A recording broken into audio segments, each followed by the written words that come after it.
People always say I'm the quiet one, the kind of guy who keeps to himself, doesn't cause trouble, and blends into the background. And they're right. I've lived in this apartment building for over a decade, and I doubt most of my neighbors could even pick me out of a lineup. That's how I like it. Invisible, unnoticed. But there's one thing about me they'd never guess. I'm not just the quiet guy, I'm the guy who listens. It started as a habit, really. Thin walls. You can't help but overhear things in a place like this. Arguments, laughter, secrets whispered late at night. At first it was just background noise, but over time I started paying attention. I learned their routines, their quirks, their weaknesses. And then I realized something. People are careless. They don't think about what they say or do when they think no one's watching. They don't realize how much they give away. Take Mrs. Carter in 3B, for example. Sweet old lady, always baking cookies for the kids in the building. But she has a nasty habit of leaving her door unlocked when she takes out the trash. Or Mr. Thompson in 5A, who brags about his fancy new gadgets but never changes his Wi-Fi password. It's like they're asking for trouble. But I'm not a thief. I don't care about their money or their gadgets. What I care about is control. You see, I've always been fascinated by the idea of power. Not the flashy kind, like politicians or CEOs. No, I'm talking about the quiet power. The kind that comes from knowing things about people they don't want anyone else to know. The kind that lets you pull the strings without anyone realizing you're the one holding them. And that's where the drill comes in. It's an old beat-up thing I picked up at a yard sale years ago. Nothing special, really, but it's loud. Loud enough to drown out just about anything. I started using it when I needed to cover my tracks. A quick burst of noise to mask the sound of a creaking floorboard or a door clicking shut. It worked like a charm, but then I realized it could do more than just cover my tracks. It could create a distraction, a diversion, a way to keep people from noticing what was really going on. Like the time I used it to cover the sound of breaking glass when I slipped into Mr. Thompson's apartment to plant a listening device. Or the time I used it to drown out the sound of Mrs. Carter's screams when she caught me going through her things. Oh, don't look at me like that. I didn't hurt her. I just needed to make sure she wouldn't tell anyone what she saw. A little scare, that's all. But here's the thing about power. It's addictive. The more you have, the more you want. And the more you want, the more risks you're willing to take to get it. That's how I ended up where I am now.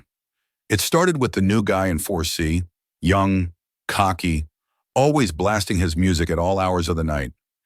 He didn't respect the unspoken rules of the building. He didn't respect me, so I decided to teach him a lesson. I started small, a few anonymous complaints to the landlord, a little accidental damage to his car in the parking lot. But he didn't take the hint. That's when I decided to escalate. I waited until I knew he'd be out for the evening. Then I let myself into his apartment. It was easy, really. He had one of those cheap locks you can pick with a paperclip. I didn't take anything. I just moved a few things around, enough to make him think he was losing his mind. But then I found something I wasn't expecting. A notebook. It was tucked away in a drawer, hidden under a pile of old receipts. But when I opened it, I realized it wasn't just any notebook. It was a journal, and it was full of secrets. Not just his secrets either. Secrets about other people in the building. Things he'd overheard, things he'd seen, things he'd done. It was like looking into a mirror.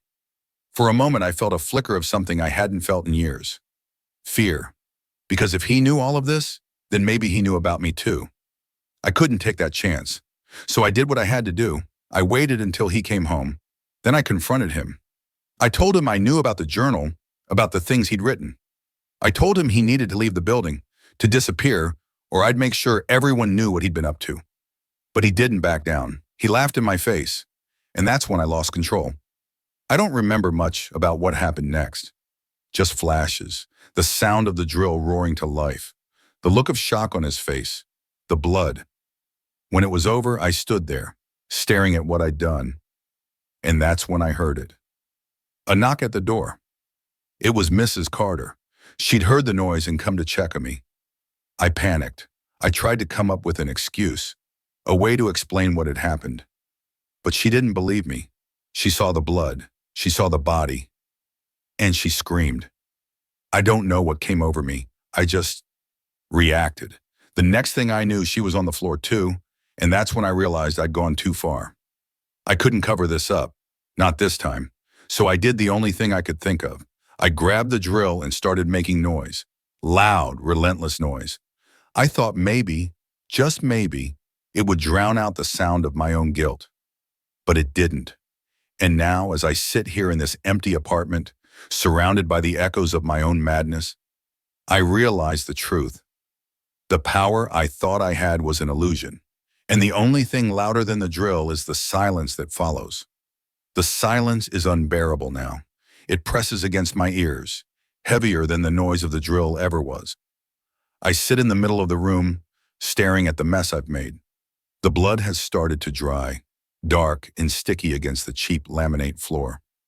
The air smells metallic, sharp, and wrong.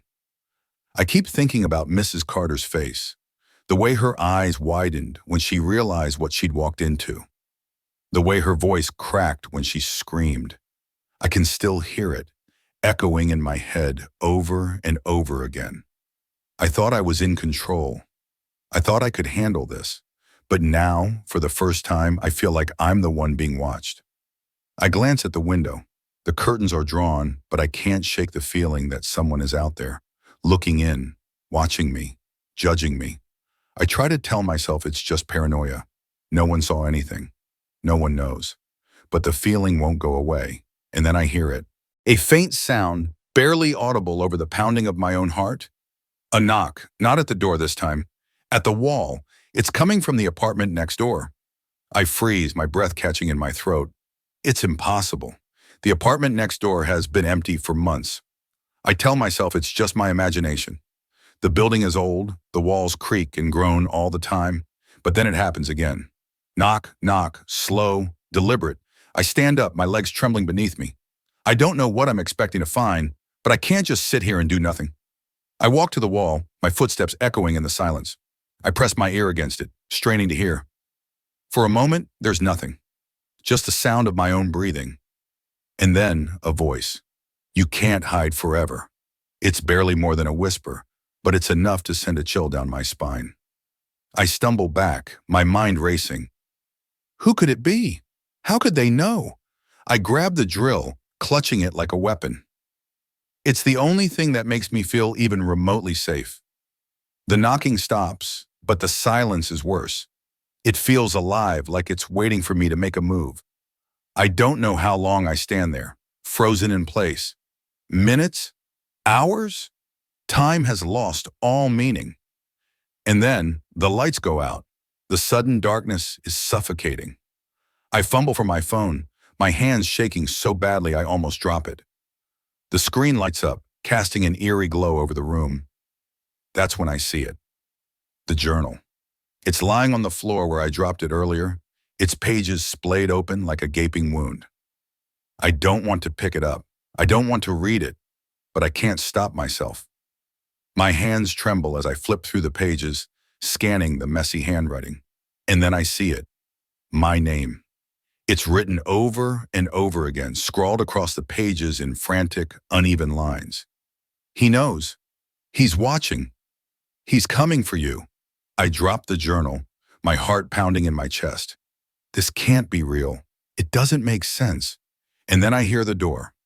It creaks open, slow and deliberate, the sound cutting through the silence like a knife. I turn, the drill still clutched in my hands, but there's no one there.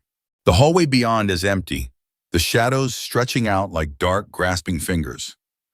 I take a step forward, my breath coming in short, shallow gasps. Who's there? I call out, my voice shaking. No answer. I take another step, the drill whirring to life in my hands. The sound is deafening in the silence, but it doesn't make me feel any safer. And then I see it. A figure standing at the end of the hallway. It's hard to make out in the dim light, but there's something familiar about it, something that makes my blood run cold. It's me, or at least it looks like me. The same face, the same clothes, the same haunted eyes. But it's not possible. It can't be real.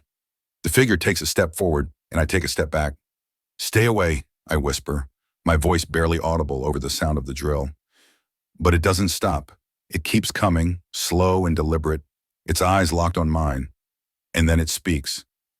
You can't hide from yourself.